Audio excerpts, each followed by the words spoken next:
On a beautiful island surrounded by crystal clear waters to the south and lush green hills, cascading waterfalls, and dense forests to the north, lived a proud nation of cats.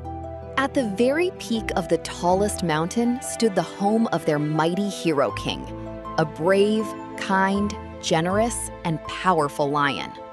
For many years, the Lion King ruled wisely and justly. Then, one day, he mysteriously disappeared. With no sign of his return, the cats elected a temporary leader named Galito. At first, life continued peacefully under Galito's rule. But one fateful morning, a strange wooden ship glowing with an eerie green light appeared on the southern shore. A large crowd of curious cats gathered. As the ship's door opened, out stepped a muscular pit bull. "I am Gaga," he declared loudly, "king of the dogs." The cats struggled to hold back their laughter at the bold announcement. Galito stepped forward bravely. "What brings the king of dogs to our island?" Gaga smirked. "Let's not talk about that." Before anyone could press him further, hundreds more ships arrived. Soon, over 5,000 dogs had gathered on the shore. Galito, sensing danger, quickly announced strict rules. "You may stay, but you must not disturb any cat, make loud noises, or touch our property." At first, the dogs appeared to obey, but within days, chaos erupted across the island. A clever scientist cat named Minnow approached Galito. "I want to discover why these dogs have really come here," he said. Galito agreed to hold a secret midnight meeting. That night, Minnow, Galito, the Minister of Defense, Etihad, and a few trusted cats gathered. Minnow revealed he had built a fast spy boat powered by a petrol engine. As they planned, Etihad mentioned that King Gaga was returning briefly to the Dog Island because he had forgotten something important. "That's our chance," Minnow exclaimed. He chose a brave young cat named Etihad to follow the Dog King secretly. Etihad trailed Gaga's ship for 4 hours. When they reached the Dog Island, he was horrified.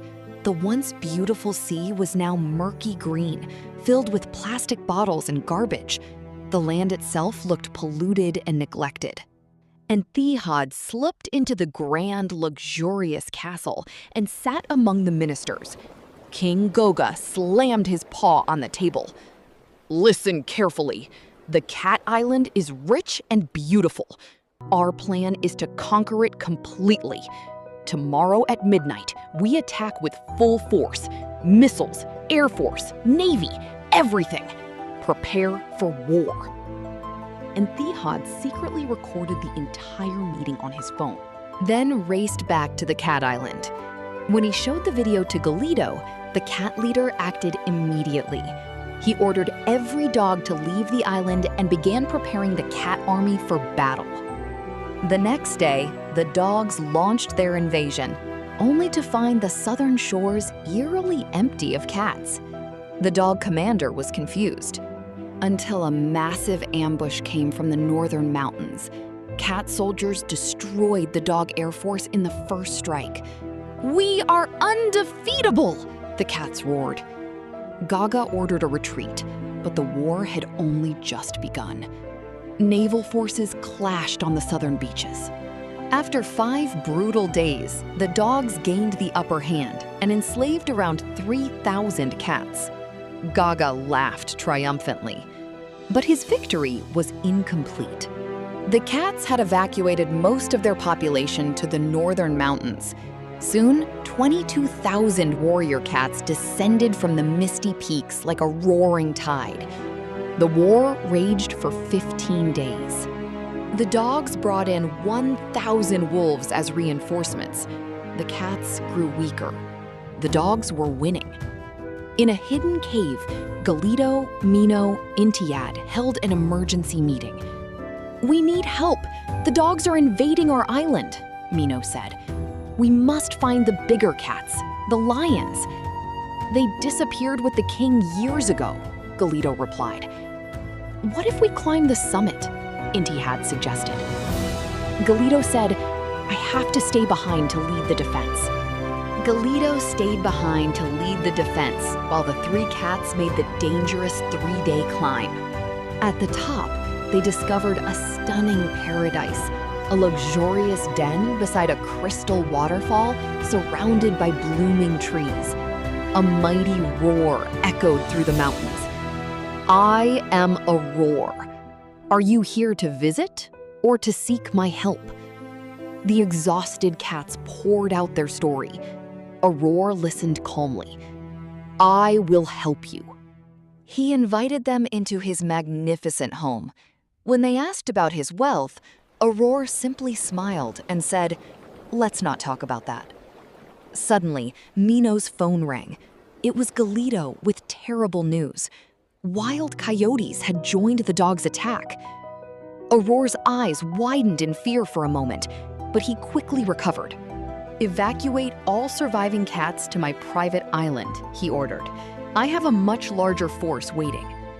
4 days later, the dogs had taken control of the main cat island. The surviving 400 cats reached Aurora's safe haven. Gaga celebrated his victory and began building factories, forcing the captured cats to work as slaves. But his triumph was short-lived. While Gaga prepared to attack Aurora's mountain, his patrols spotted something terrifying: an army of 36 powerful lions marching down the slopes. Gaga fled like a coward. The dogs retreated southward. "My 36 lions cannot face 500 coyotes alone," Aurora admitted, then smiled bravely. "But I have a greater force, 200 mountain lions, very strong." The final battle was fierce, but it lasted only 8 hours. The dogs surrendered. Aurora had saved the cat empire. With the invaders defeated, the cats began rebuilding their beautiful island, and King Aurora's legend grew even greater, the hero who returned when his people needed him most. Before you leave, make sure to hit that like button, subscribe to the channel, and turn on notifications so you never miss another awesome video like this one. Your support helps us create even more exciting, entertaining, and unforgettable content for you.